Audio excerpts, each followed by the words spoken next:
दोस्तों, आज हम आपके लिए लेके आए हैं जीव विज्ञान का दीर्घ योजना। आज का हमारा प्रकरण है जंतुओं में परिवहन। वीडियो को स्टार्ट करने से पहले हम आपको लेसन प्लान दिखा देते हैं पूरा। ये हमारा लेसन प्लान है, तो चलिए हम स्टार्ट करते हैं। स्टार्ट करने से पहले आपको हम बता दें कि और भी विषयों के लेसन प्लान देखने के लिए आप हमारे यूट्यूब चैनल के प्लेलिस्ट में जाके वहाँ से अन्य टॉपिक पे, अन्य विषयों पे भी लेसन प्लान बने हैं जिनको आप देख सकते हैं। और दूसरी चीज़, जो लेसन प्लान हुआ है ये मेरा, हो सकता है आपके लेसन प्लान जो आपके कॉलेज में लेसन प्लान बनाया गया हो उससे थोड़ा बहुत फॉर्मेट चेंज हो, बाकी इसके अंदर और कोई भी चीज़ चेंज नहीं होगी। जैसे कि आपका जो भी है प्रकरण हुआ, सामान्य उद्देश्य, विशिष्ट उद्देश्य, उद्देश्य कथन, सहायक सामग्री, शिक्षण विधि, प्रस्तावना प्रश्न कैसे निकालना है, प्रस्तावना प्रश्न, ये लगभग सभी में सेम होते हैं, इसलिए इसके लिए आपको परेशान नहीं होना है। तो चलिए हम स्टार्ट करते हैं। अगर हमारे वीडियो की स्पीड तेज़ होगी तो आप यूट्यूब पे ऑप्शन होता है वहाँ से स्लो करके या वीडियो को रोक कर भी आप देख सकते हैं। सबसे पहले आप संस्था का नाम डालेंगे। संस्था के नाम में जिस भी संस्था में आप पढ़ रहे हैं, फिर दिनांक, कक्षा, विषय, उपविषय, चक्र और अवधि। फिर आपका प्रकरण रहेगा। उसके बाद आपका सामान्य उद्देश्य, छात्रों में विज्ञान के प्रति रुचि उत्पन्न करना, छात्रों को विज्ञान के तथ्यों का ज्ञान कराना तथा उनका व्यवहारिक उपयोग सिखाना, छात्रों में तर्क शक्ति, कल्पना शक्ति, विचार शक्ति आदि मानसिक शक्तियों का विकास करना, छात्रों में क्रमबद्धता पूर्वक एवं विविध रूप से कार्य करने की प्रवृत्ति विकसित करना, छात्रों में वैज्ञानिक दृष्टिकोण विकसित करना, छात्रों में व्यवसायिक कुशलता का विकास करना। उसके बाद आपका आएगा विशिष्ट उद्देश्य। इसमें ज्ञानात्मक उद्देश्य, छात्र जंतुओं में परिवहन तंत्र के संबंध में प्रत्यास्मरण कर सकेंगे। बोधात्मक में छात्र जंतुओं में परिवहन तंत्र के बारे में समझ सकेंगे। और क्रियात्मक उद्देश्य में छात्र जंतुओं में परिवहन तंत्र के महत्व को दैनिक जीवन में समझ सकेंगे। जो हमारे ये था आपका सामान्य उद्देश्य था, ये आपके विषय से संबंधित था। और प्रकरण जो आपका विशिष्ट उद्देश्य होता है आपके प्रकरण से संबंधित होता है। इसके बाद आपका रहेगा सहायक सामग्री। यहाँ पे छूट गया है थोड़ा सा, यहाँ पे आपको लिखना है सहायक सामग्री। कक्षा उपयोगी समझ सहायक सामग्री जैसे रोलर बोर्ड, चार्ट आदि। फिर शिक्षाविद, व्याख्यानविद, प्रयोगविद, प्रदर्शनविद, प्रश्नोत्तरविद। पूर्व ज्ञान, छात्र जंतुओं पौधों में परिवहन के बारे में सामान्य जानकारी रखते हैं। फिर आपका प्रस्तावना प्रश्न, छात्राध्यापक क्रिया या छात्राध्यापक क्रिया। आपको बता दें, अगर आप छात्र हैं तो आप छात्राध्यापक क्रिया लिखेंगे, अगर आप छात्रा हैं तो छात्राध्यापक क्रिया लिखेंगे। इधर छात्र छात्रा क्रिया। पहला प्रश्न, पृथ्वी पर सबसे बुद्धिमान प्राणी कौन है? मनुष्य। मनुष्य के शरीर की विभिन्न कोशिकाओं को भोजन और ऑक्सीजन कौन वितरित करता है? रक्त। हृदय तथा रक्त वाहिनियाँ परस्पर मिलकर किस तंत्र का निर्माण करती हैं? परिवहन तंत्र। परिवहन तंत्र के बारे में आप और क्या जानते हैं? ये आपका समस्यात्मक हो जाएगा। फिर आपको उद्देश्य कथन बोलना है। छात्रों, आज हम सब मिलकर मनुष्यों में परिवहन तंत्र के बारे में विस्तृत अध्ययन करेंगे। उसके बाद आपका प्रस्तुतिकरण एक आ जाएगा।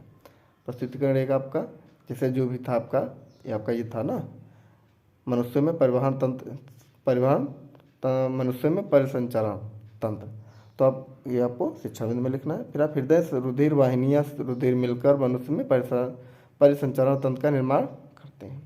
दूसरे पेज में आ जाते हैं, का निर्माण करते हैं। पहला, हृदय। मनुष्य का हृदय गुलाबी रंग की त्रिकोणाकार पेशी रचना है जिसका आकार लगभग मुट्ठी के बराबर होती है। यह बच्च गुहा में बाईं ओर स्थित होता है। हृदय में 4 कक्ष पाए जाते हैं, 2 कक्ष ऊपरी भाग में जिन्हें आलिंद तथा 2 कक्ष निचले भाग में जिन्हें निलय कहते हैं। हृदय के दाएं भाग में CO2 युक्त रक्त तथा बाएं भाग में O2 युक्त रक्त बहता है।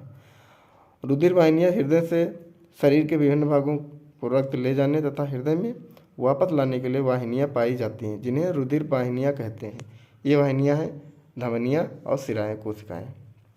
फिर आपका बोध प्रश्न आ जाएगा, छात्राध्यापक या छात्राध्यापक क्रिया। जैसे मैंने पहले बताया, अगर आप छात्र हैं तो छात्राध्यापक, छात्रा हैं तो छात्राध्यापक, छात्र छात्रा क्रिया। पहला प्रश्न, हृदय का रंग कैसा होता है? हल्का गुलाबी। रुधिर वाहिनियाँ कितने प्रकार के होते हैं? 3। रुधिर के बारे में आप क्या जानते हैं? अब आपका समस्यात्मक आएगा, आपका प्रकरण है रुधिर, क्योंकि आपका समस्यात्मक आएगा रुधिर, तो आपको शिक्षण में रुधिर डालना है, इधर छात्राध्यापक क्रिया डालना है। प्रस्तुतिकरण 2 है ये। फिर छात्र छात्रा क्रिया में आप सिर्फ इतना डालेंगे, छात्र छात्राएं ध्यानपूर्वक सुनेंगे, यहाँ पे कुछ नहीं लिखना होता है। रुधिर लाल रंग का तरल पदार्थ होता है। रक्त सभी को कसेरुई ये क्या हुआ है, कशेरुकीय जंतु में पाया जाता है। कोशिकीय जंतु में होना चाहिए, जंतु में पाया जाता है, जैसे मेढक, छिपकली, बकरी आदि। कुछ अकशेरुकीय जंतु में भी रक्त पाया जाता है, परंतु वह लाल रंग का ना होकर रंगहीन या अन्य रंगों का होता है। रुधिर O2 तथा CO2 का परिवहन करता है। मनुष्य के शरीर के दो भाग होते हैं, रुधिर कणिकाएं और प्लाज्मा। रुधिर कणिकाएं, प्लाज्मा। लाल रुधिर कणिकाएं, श्वेत रुधिर कणिकाएं और रुधिर प्लेटलेट्स। फिर आपका बोध प्रश्न आ जाएगा, छात्राध्यापक या छात्राध्यापक क्रिया, छात्र छात्रा क्रिया। पहला प्रश्न है, रुधिर का अंग कैसा होता है, लाल। मनुष्य के रुधिर के दो कौन कौन से अंग भाग होते हैं, रुधिर कणिकाएं, प्लाज्मा। रुधिर कैसे जन्म जाता है, कैसे जम जाता है, यह आपका समस्यात्मक हो जाएगा। फिर प्रस्तुतिकरण में आपका जो समस्यात्मक है वही शिक्षण बिंदु होगा। प्रस्तुतिकरण 3, रुधिर का जमना। रुधिर का जमना एक रासायनिक क्रिया है। शरीर के क्षतिग्रस्त स्थान की रुधिर कोशिकाएं फट जाती हैं और रुधिर बहकर वायु के संपर्क में आता है। क्षतिग्रस्त, दूसरे पेज में देख, क्षतिग्रस्त ऊतकों के रुधिर की प्लेटलेट्स के विघटित होने से एक तत्व बनता है, जिससे प्लाज्मा में उपस्थित फाइब्रिनोजन नामक निष्क्रिय प्रोटीन फाइब्रिन में बदल जाती है, जो रेशे की भांति होती है। अनेक फाइब्रिन के रेशे क्षतिग्रस्त स्थान के ऊपर जाल के रूप में जम जाते हैं। इन रेशों में रक्त कणिकाएं, RBC तथा WBC उलझ जाती हैं और क्षतिग्रस्त स्थान पर लाल थक्का जम जाता है और रक्त का बहना रुक जाता है। फिर आपका बोध प्रश्न आ जाएगा। बोध प्रश्न, छात्राध्यापक क्रियाएं, छात्र छात्रा क्रियाएं। पहला प्रश्न है, रुधिर का जमना कैसी प्रक्रिया है, रासायनिक। रुधिर क्यों जमता है, क्षतिग्रस्त स्थान की रुधिर कोशिकाएं फट जाती हैं और रुधिर बहने लगता है। फिर 3, रुधिर के जमने का क्या लाभ है, ये आपका समस्यात्मक हो जाएगा। रुधिर जमने का लाभ आपका शिक्षण बिंदु आ जाएगा। शिक्षण बिंदु, छात्राध्यापक क्रियाएं, छात्र छात्रा क्रियाएं। यहाँ आपको सिर्फ छात्र छात्राएं ध्यानपूर्वक सुनेंगे, इतना लिखना होता है। शरीर के किसी भी भाग के कट जाने रुधिर बाहर निकल कर बहने लगता है।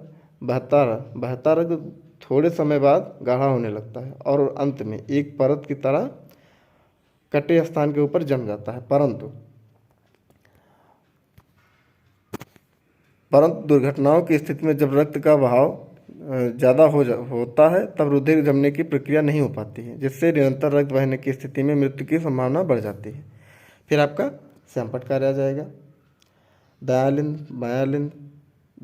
CO2 युक्त रक्त, बायालिन CO2 युक्त रक्त फेफड़े में जाता है। ऑक्सीजन युक्त रक्त बायालिन, फिर बाया नीला, ऐसे करके है आपका, ये देखिए बना हुआ है ना, तो आपको ऐसे ही देख लेना है शरीर के सभी।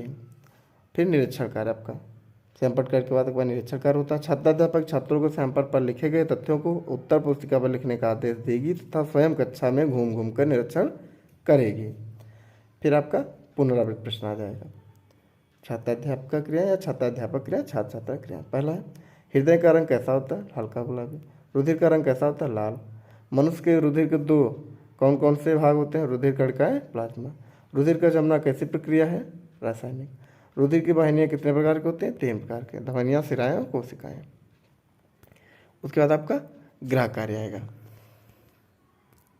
छात्राध्यापक छात्रों को मनुष्य के परिसंचरण तंत्र के बारे में घर से लिखकर तथा पढ़कर आने का निर्देश देगी। उसके बाद आपको यहाँ पे समालोचना लिख देना है, बस और कुछ नहीं लिखना है आपको। समालोचना लिख के आप छोड़ देंगे तो जब टीचर आपकी टीचिंग जब आप करेंगे तो उस पर कमेंट देगा। तो प्लीज़ हमारा आज का लेसन प्लान कैसा रहा कमेंट के माध्यम से ज़रूर बताइएगा और हमारे चैनल को सब्सक्राइब कर लीजिएगा, लाइक कर लीजिएगा और शेयर ज़रूर करिएगा। अन्य विषय के भी चैनल या अन्य विषय के टॉपिक पे लेसन प्लान देखने के लिए, प्रकरण पे लेसन प्लान देखने के लिए हमारे यूट्यूब के प्लेलिस्ट में जाकर देख सकते हैं। Thank you.